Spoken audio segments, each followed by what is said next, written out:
argatute yaaduun koo kalama yoo narra kutama.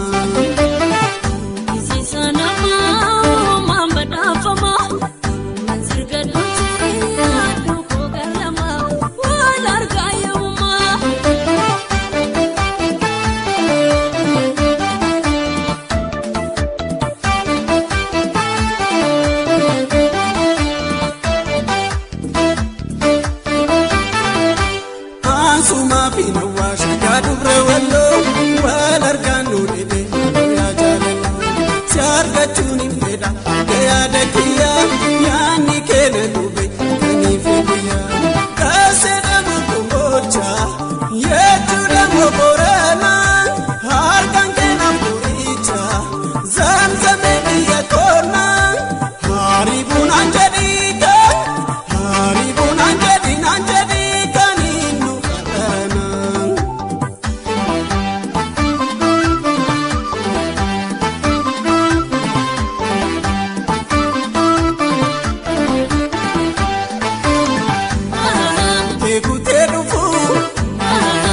Siranafu, ransi jalate,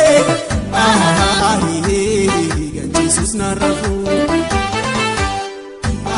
Kute defu, siranafu, ransi jalate, Jesus narafu.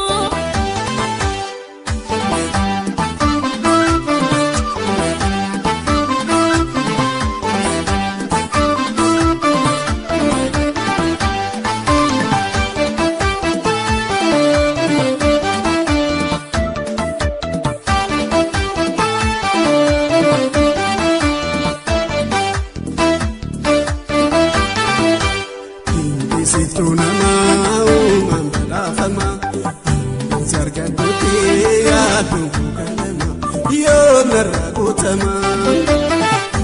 Sisana mau mambala fama, sarga tuti ya tuku kalama, walarga yuma.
Siranafu, ransi jalate,